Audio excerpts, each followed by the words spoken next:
Assalamualaikum warahmatullahi wabarakatuh. Alhamdulillah, kita teruskan lagi dengan video seterusnya.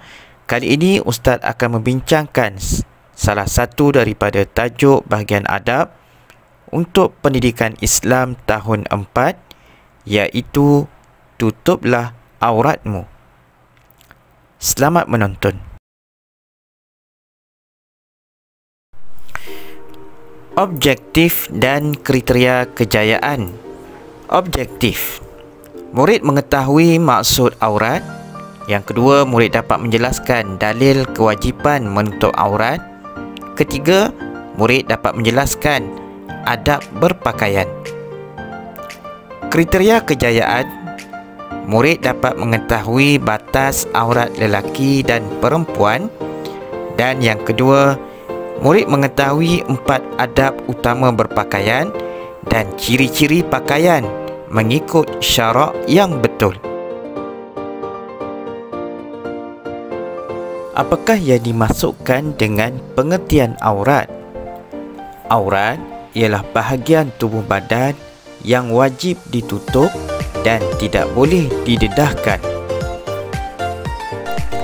Islam amat menitik beratkan soal etika berpakaian demi menjaga batasan aurat yang telah ditetapkan. Islam mewajibkan umatnya menutup aurat dengan sempurna, baik lelaki maupun perempuan, dan menutup aurat itu adalah wajib. Sebagaimana firman Allah Subhanahu wa taala dalam surah An-Nur ayat 31, wala yubdina zinatahunna illa ma zahara minha. Maksudnya, dan janganlah mereka memperlihatkan perhiasan tubuh mereka kecuali yang zahir daripadanya. Berdasarkan dalil di atas, menutup aurat hukumnya wajib. Orang yang mendedahkan aurat akan mendapat dosa dan dimurkai oleh Allah Subhanahu wa taala.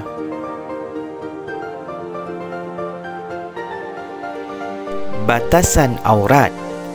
Islam telah menetapkan garis panduan aurat bagi lelaki dan wanita. Aurat asas bagi lelaki adalah dengan menutup antara pusat dengan lutut, manakala aurat asas bagi wanita pula adalah dengan menutup seluruh tubuh kecuali muka dan tapak tangan. Aurat lelaki pada bila-bila masa dan ketika bersama sesiapa pun adalah sama, iaitu perlu menutup antara lutut dengan pusat. Namun, lelaki wajib menjaga auratnya dan menunduk pandangan dari melihat aurat wanita, sebagaimana firman Allah Subhanahu wa taala dalam surah An-Nur ayat 30. Katakanlah, wahai Muhammad, kepada orang-orang lelaki yang beriman, supaya mereka menyekat pandangan mereka daripada memandang yang haram dan memelihara kehormatan mereka. Yang demikian itu lebih suci bagi mereka. Sesungguhnya Allah amat mendalam pengetahuannya tentang apa yang mereka kerjakan. Surah An-Nur ayat 30. Namun, bagi wanita terdapat perbezaan dalam beberapa keadaan. Antaranya, pertama, aurat ketika sembahyang. Aurat wanita ketika sembahyang adalah menutup seluruh badan kecuali muka dan tapak tangan. Kedua, aurat ketika sendirian. Aurat wanita ketika mereka bersendirian adalah sebahagian anggota pusat dan lutut. Ini bererti bahagian tubuh yang tidak boleh dilihat antara pusat dan lutut. Ketiga, aurat ketika bersama mahram. Pada asasnya, aurat seorang wanita dengan mahramnya adalah antara pusat dan lutut. Walaupun begitu, wanita dituntut agar menutup mana-mana bahagian tubuh badan yang boleh menaikkan syahwat lelaki walaupun pada mahram sendiri, dan digalakkan memakai pakaian yang lengkap dan labuh untuk menjaga tata susila dan mengelakkan sumbang mahram berlaku. Keempat, Aurat ketika di hadapan lelaki bukan mahram. Kewajipan menutup aurat di hadapan lelaki bukan mahram adalah penting dan perlu dilaksanakan oleh setiap wanita bagi mengelak berlakunya fitnah dan perkara yang tidak diingini. Yang kelima, aurat ketika di hadapan wanita yang bukan Islam. Aurat wanita apabila berhadapan ataupun bergaul dengan wanita bukan Islam adalah menutup keseluruhan tubuh badan kecuali muka dan tapak tangan. Keenam, aurat ketika bersama suami.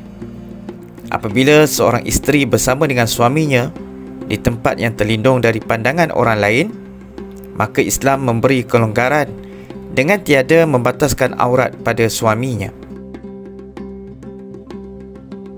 Adab berpakaian.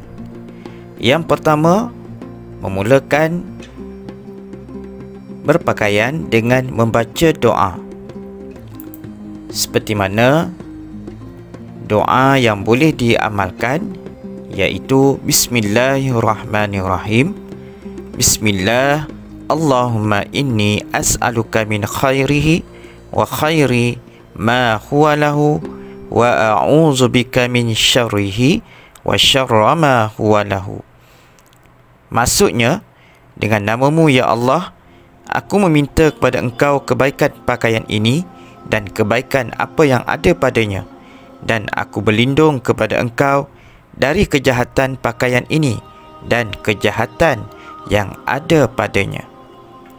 Yang kedua ialah memulakan anggota sebelah kanan ketika memakai pakaian. Ketiga, memulakan anggota sebelah kiri ketika membuka pakaian. Dan yang keempat, memilih ciri-ciri pakaian yang menepati syarak.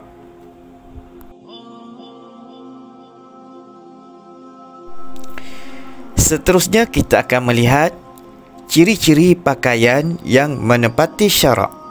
Anak-anak, Islam tidak menetapkan sesuatu fashion yang perlu diikuti, tetapi terserah kepada kita untuk menentukannya. Kerana ini termasuk perkara-perkara duniawi yang diberi kebebasan kepada manusia untuk menentukannya. Syarak hanya menetapkan syarat pakaian seperti yang akan disebutkan. Dan syarat yang pertama dalam memakai ataupun memilih pakaian yang sesuai ialah pakaian itu mestilah menutup aurat. Sebagaimana hadis Nabi Muhammad sallallahu alaihi wasallam telah berkata Nabi kepada Aisyah, sesungguhnya Asma binti Abu Bakar menemui Nabi SAW dengan memakai pakaian yang nipis. Maka Nabi berpaling dan bersabda, wahai Asma, sesungguhnya apabila wanita ini telah baligh, tidak boleh dilihat daripadanya kecuali ini dan ini, sambil mengisyaratkan kepada muka dan tapak tangan. Syarat yang kedua, pakaian itu mestilah pakaian yang tidak terlalu ketat. Pastikan pakaian yang dipilih ialah pakaian yang longgar ataupun selesa dipakai dan menutup bahagian-bahagian tubuh yang boleh menarik perhatian pandangan lelaki. Syarat yang ketiga ialah tidak jarang hingga menampakkan warna kulit aurat yang ditutup. Dan keempat, pastikan pakaian yang dipakai tidak terlalu menonjol dan menarik perhatian.